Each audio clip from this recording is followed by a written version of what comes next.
اللہ کا فضل ہوا، کرم ہوا کہ اللہ نے ہدایت دی، زندگی کے رخ کو بدلا اور اپنی دین کی طرف پھیر دیا اللہ نے۔ اللہ کی راہ میں چلتے رہے، تقریباً 25-26 سال ہو گئے، بالی ووڈ کو ہم نے چھوڑ دیا، اللہ کے راستے میں نکلتے رہے، 4 مہینے اللہ کے راستے میں چلے، 40 دن چلے، باہر ملکوں میں چلے۔ آج اللہ نے اس عمر میں لا کر کے یہ دن نصیب کیا کہ آپ جیسے لوگ ہمیں پیار سے محبت سے بلاتے ہیں اور اتنا مجمع جمع ہوتا ہے، تو اب اللہ نے بھیجا ہے بھائی، اللہ کی طرف سے آنا ہوا ہے تو ہم اس کی قدر کر لیں۔ جب بندہ قدر کرتا ہے تو اللہ پاک نوازتا ہے۔ کس چیز سے نوازتا ہے؟ کہا کہ ہدایت سے نوازتا ہے۔ یہ آپ لوگوں کا آنا ایک مجاہدہ ہے، ایک قربانی ہے، ایک جد و جہد ہے۔ اس لیے اپنی نیتوں کو ٹٹولو۔ سب سے پہلی چیز جو ہے وہ نیت ہے۔ اگر میری محبت نہ آئے ہو تو کچھ نہیں ملے گا بھائی۔ اگر اللہ اور اس کے رسول کی محبت نہ آئے ہو تو اللہ ضرور ضرور ہدایت دے گا۔ ہاں، اللہ کا وعدہ ہے۔ اللہ تعالیٰ اپنے کلام میں فرماتا ہے وَالَّذِينَ جَاهَدُوا فِينَا لَنَهْدِيَنَّهُمْ سُبُلَنَا، کہ جو ہمارے دین کے لیے جد و جہد کرے گا، مجاہدہ کرے گا، قربانی دے گا، کوشش کرے گا، طلب کرے گا، ہم اس کے لیے ہدایت کی راہیں کھولیں گے۔ اللہ نے راہیں کہا، راہ نہیں کہا، راستے کہا، راستہ نہیں کہا۔ راستہ ایک کو کہتے ہیں، راستے انیک کو کہتے ہیں۔ اللہ کہتا ہے جو مجاہدہ کرے گا، طلب کرے گا، تڑپ کرے گا، قربانی دے گا، جد و جہد کرے گا، ہم اس کے لیے ہدایت کی راہیں کھولیں گے۔ آپ لوگ اپنا کام دھندا چھوڑ کے، گھر بار چھوڑ کے یہاں آ کر بیٹھے ہو، یہ دین کی مجلس ہے بھائی، یہ کوئی ناچنے گانے کی مجلس نہیں ہے، یہ آرکیسٹرا نہیں چل رہا ہے۔ یہاں ادب سے بیٹھیں، احترام سے بیٹھے، طلب سے بیٹھیں۔ یا آپ کا بیٹھنا یہ مجاہدہ ہے۔ مجاہدے بہت قسم کے ہیں، بڑے مجاہدے بھی ہوتے ہیں، چھوٹے مجاہدے بھی ہوتے ہیں۔ یہ چھوٹا مجاہدہ ہے۔ اللہ پاک کو ہمارا یہ عمل، یہ مجاہدہ پسند آ جائے، اللہ ہمارے لیے ہدایت کے راستے کھول دے گا۔ اور ہدایت سب سے مہنگی چیز ہے بھائی، سب سے قیمتی چیز ہے۔ اسی لیے اللہ پاک نے اسلام کے اندر ایمان کے بعد میں جو سب سے پہلی چیز جو اللہ نے کہا ہے وہ نماز ہے۔ ایمان کے بعد میں سب سے پہلی چیز نماز، فرض ہر ایمان والے کے لیے۔ جس نے کلمہ پڑھا لا الہ الا اللہ محمد رسول اللہ صلی اللہ علیہ وسلم، اب اس کے اوپر نماز فرض ہو گئی۔ نماز فرض، اور نماز کے اندر سورہ فاتحہ کا پڑھنا فرض۔ اور سورہ فاتحہ کے اندر اللہ نے کیا کہا کہ بندے مانگ مجھ سے، کیا مانگ؟ ہدایت۔ اہدنا الصراط المستقیم، کہتے ہیں نا سورہ فاتحہ میں الحمدللہ رب العالمین الرحمن الرحیم مالک یوم الدین ایاک نعبد و ایاک نستعین۔ تیری عبادت کرتے اور تجھی سے مانگتے، کیا مانگتے؟ اہدنا الصراط المستقیم، ہدایت مانگتے، صراط المستقیم پر چلنے کی، سیدھے راستے پر چلنے کی۔ اور کوئی چیز نہیں منگوائی اللہ نے، دنیا نہیں منگوائی، جنت نہیں منگوائی، اللہ نے ہدایت منگوائی کہ بندے ہدایت مانگ۔ اگر میں نے تجھے ہدایت دے دی تو دنیا بھی تیری اور جنت بھی تیری۔ کیسی ہدایت؟ صراط المستقیم، سیدھا راستہ۔ اللہ جل جلالہ و من والہ کو سیدھا راستہ، سیدھی زندگی پسند ہے، سیدھی زندگی۔ ٹیڑھی میڑھی زندگی اللہ کو پسند نہیں، آڑی تیڑھی زندگی اللہ کو پسند نہیں، برائی والی زندگی اللہ کو پسند نہیں۔ اللہ کو اچھائی والی زندگی، سچائی والی زندگی۔ کیا بات ہے، بچے کیوں اٹھ جا رہے بھائی؟ بھائی دیکھو، اٹھنے کا ماحول نہ بنائے، یہ بچے اٹھ رہے تو ان کو بیٹھا دے کھینچ کے۔ اٹھنے کا ماحول بنے گا نا بھائی، پھر ایک کے بعد اٹھتے ہیں۔ بھائی دیکھ لیے، بولے عارف خان آ گیا، دیکھ لیے، ہو گیا ہمارا کام ختم۔ یہ شیطان اٹھا کے لے جا رہا ہے، شیطان تشکیل کر رہا ہے، بس بھائی ابھی ہو گیا، دیکھ لیے اس کو۔ جو مجھے دیکھنے آئے ہیں اس کو ہدایت نہیں ملے گی۔ میں نے پہلے ہی کہہ دیا، انما الاعمال بالنیات، یہ وہ حدیث ہے جو بخاری شریف میں سب سے پہلے لکھی گئی۔ بخاری شریف وہ کتاب ہے جس کو پڑھے بغیر دنیا کا کوئی عالم نہیں بن سکتا۔ پہلی حدیث کہ سارے اعمال کا دار و مدار نیتوں پر ہے۔ کہتے ہیں نا، ہم بھی سنتے تھے بچپن میں، نیت میں خطرہ تو جھولی میں پھترا۔ ہاں، تو نیت درست کر لو، کون آیا یہ نہ دیکھو، کیوں آیا ہے یہ دیکھو، کون کہہ رہا ہے یہ نہ دیکھو، کیا کہہ رہا ہے یہ دیکھو۔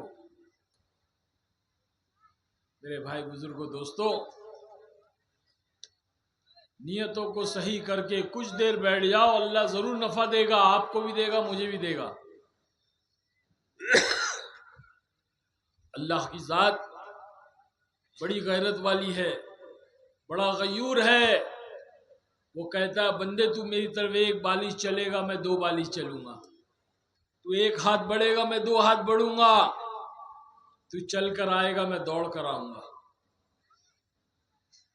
ہم نے اپنے قدم دنیا کے لیے اٹھائے، دنیا کی طرف اٹھایا، لوگوں کے لیے اٹھایا، لیکن ہم نے اپنا قدم اللہ کے لیے نہیں اٹھایا، اللہ کی طرف ہم نہیں بڑھے۔ اگر ہم اللہ کی طرف بڑے ہوتے تو آج اللہ ہمیں لپک کے اپنے گلے سے لگا لیتا، ہماری دنیا بھی سنوار دیتا اور آخرت بھی سنوار دیتا۔ اس لیے تھوڑی دیر بیٹھو، انشاءاللہ تعالی اللہ کی طرف بڑھنا ہے یہ، اور نیتیں کرو کہ جو کچھ سن رہے ہیں اس پر عمل کریں گے، سنیں گے، عمل کریں گے اور لوگوں تک پہنچائیں گے بھی، کیونکہ یہ ہم ایمان والوں کی ذمہ داری ہے۔ اسی لیے ہم سنی مسلمان ہیں، سنتے ہیں اور عمل کرتے ہیں۔ کریں گے سب بھائی انشاءاللہ؟ ارے بولو نا، بولو انشاءاللہ۔ بات ختم نہیں ہو جائے، دعا نہیں ہو جائے جب تک اٹھنا نہیں بھائی، یہی قربانی ہے، ٹھیک ہے انشاءاللہ؟ اللہ قبول فرمائے۔ تو میں عرض کر رہا تھا کہ اللہ پاک کو سیدھی زندگی چاہیے۔ اللہ چاہتا ہے کہ ہم سارے اس دنیا کے اندر جتنے ایمان والے ہیں وہ سیدھی زندگی پر چلے، سیدھے راستے پر چلے، سچے راستے پر چلے، حلال والی زندگی اختیار کرے، حرام سے بچے، جائز کام کرے، ناجائز کاموں سے بچے۔ یہ اللہ چاہتا ہے، اللہ کے رسول چاہتے ہیں۔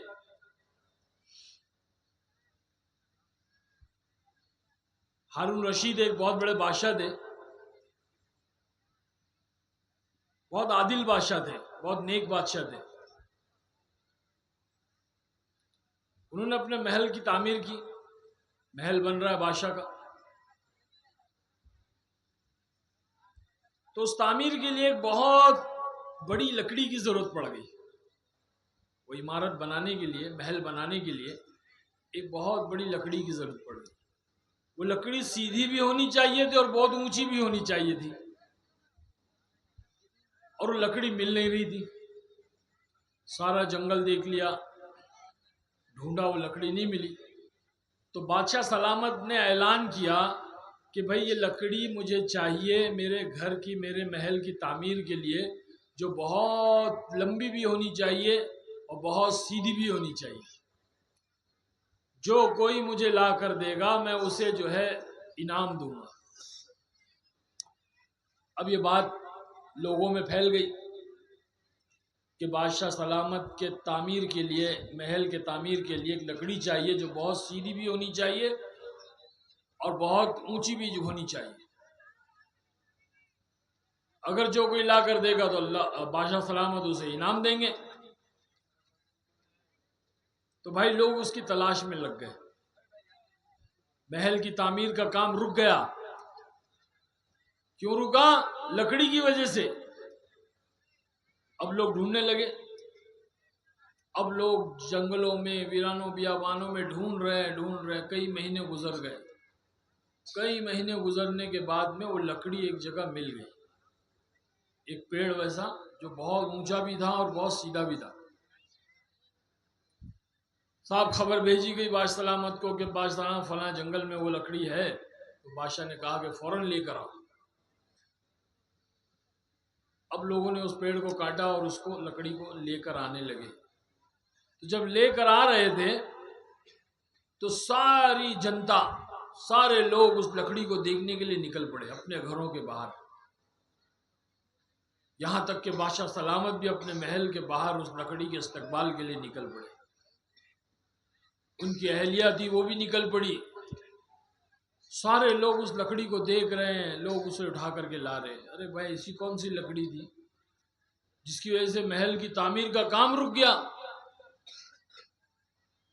اب لوگ دیکھ رہے ہیں تو اس زمانے میں ایک فقیر تھے، بہلول مجنون، ایک فقیر، ایک اللہ والے، بہت بڑے اللہ کے ولی، بہلول رحمت اللہ علیہ۔ وہ دیوانے تھے، مجنون تھے۔ انہوں نے دیکھا یہ کیا ماجرا ہے بھائی، ایک لکڑی کو دیکھنے کے لیے اتنی ساری پبلک، یہاں تک کہ بادشاہ بھی اپنے محل کے باہر آ گئے، ان کی بیوی بھی آ گئی، پریشان ہو گئے۔ اس لکڑی کے پاس پہنچے اور جا کر کے اس لکڑی کو کچھ کہا اور کچھ سنا، کچھ کہا اور کچھ سنا۔ یہ سارا منظر جو ہے بادشاہ سلامت دیکھ رہے ہیں کہ بہلول جو ہے اس لکڑی کو جا کر کچھ کہہ رہے ہیں اور کچھ سن رہے ہیں۔ بہلول کو بلایا، بہلول آئے تو کہا بہلول تم نے لکڑی سے کیا کہا اور کیا سنا؟ بہلول رحمت اللہ علیہ نے کہا کہ بھائی میں نے دیکھا کہ ایک لکڑی کو دیکھنے کے لیے ساری پبلک روڈ پہ آ گئی، یہاں تک کہ آپ اپنے محل کے باہر آ گئے، آپ کی بیوی آ گئی، ماجرا کیا ہے؟ تو میں اس لکڑی کے پاس جا کر کے میں نے اس سے پوچھا ارے بھائی تیرے اندر ایسی کیا خاص بات ہے،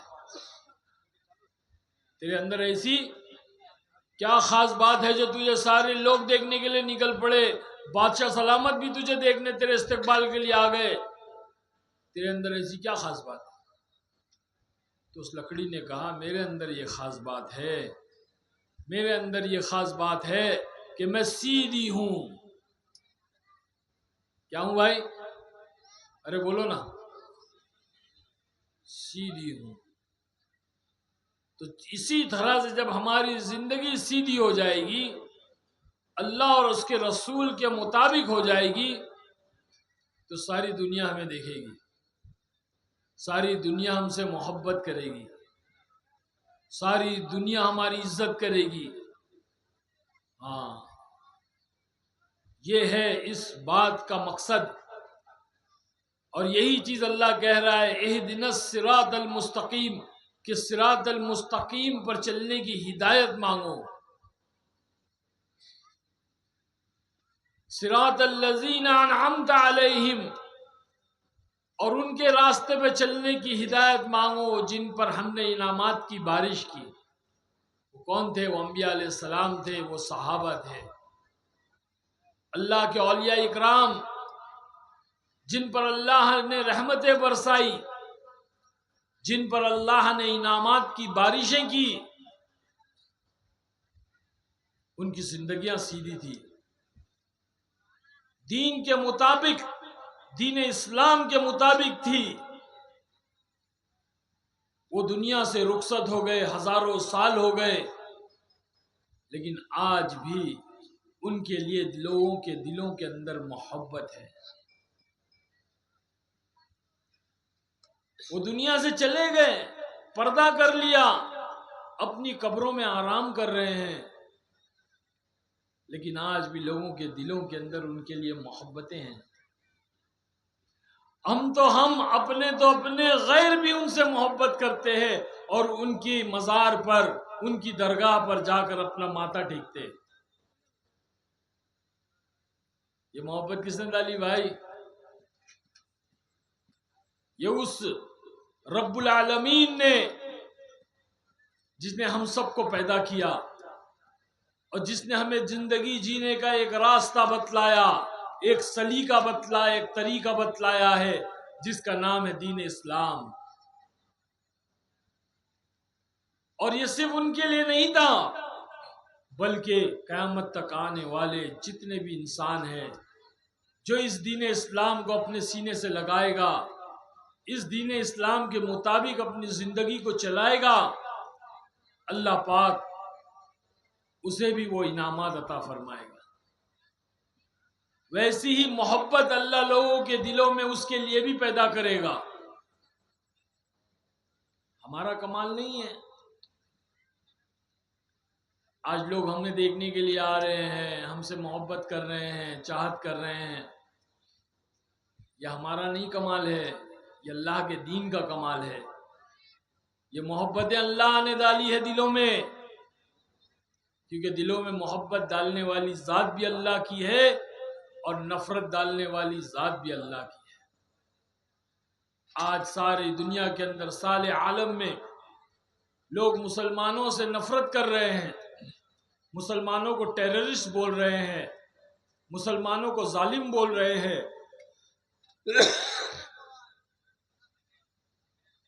مسلمانوں کو مارا جا رہا ہے، کاٹا جا رہا ہے، پیٹا جا رہا ہے، عزت و عظمتوں کو لوٹا جا رہا ہے۔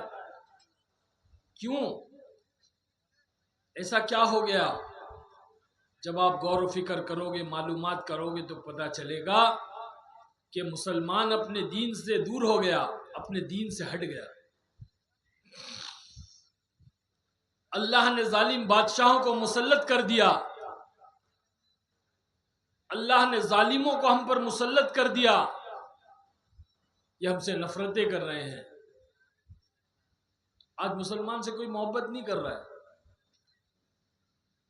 چاہے فلسطین ہو، چاہے غزہ ہو، یمن ہو، سیریا ہو، دنیا ہو، ہندوستان ہو، کہیں پر بھی آپ دیکھو، لوگوں کے دلوں میں ہمارے لیے نفرتیں آ گئی۔ یہ کس نے ڈالی بھائی؟ ایمان والوں کو تو اللہ کہہ رہا ہے کہ میں نے اپنا خلیفہ بنا کر کے بھیجا ہے، اور اسے مارا پیٹا جا رہا ہے۔ اس کی واحد وجہ یہ ہے کہ ہم اللہ اور اس کے رسول کے حکم کے مخالف ہو گئے، ہم صرف نام کے مسلمان بن کر رہ گئے، دین ہماری زندگیوں سے نکل گیا، دین ہماری زندگیوں میں دھکے کھا رہا ہے، ہمارے گھروں سے دھکے کھا رہا ہے، ہماری شادی بیاہوں سے دھکے کھا رہا ہے، ہمارے کاروبار سے دھکے کھا رہا ہے، ہماری زندگی کے ہر شعبے سے اللہ کا دین دھکے کھا رہا ہے۔ اسی وجہ سے آج اللہ نے ہمیں جو ہے دھکے میں ڈال دیا، ٹھوکروں میں ڈال دیا، نفرتیں پیدا کر دیا، کیونکہ محبت ڈالنے والی ذات بھی اللہ کی ہے، اور نفرت ڈالنے والی ذات بھی اللہ کی ہے۔ آج ہمارے پاس میں ہر چیز کے لیے وقت ہے، لیکن اللہ کا دین سیکھنے کے لیے وقت نہیں ہے۔ اللہ کا دین سیکھنا تو دور کی بات، اللہ کے دین کی بات سننے کے لیے وقت نہیں ہے۔ نوح علیہ السلام کے زمانے میں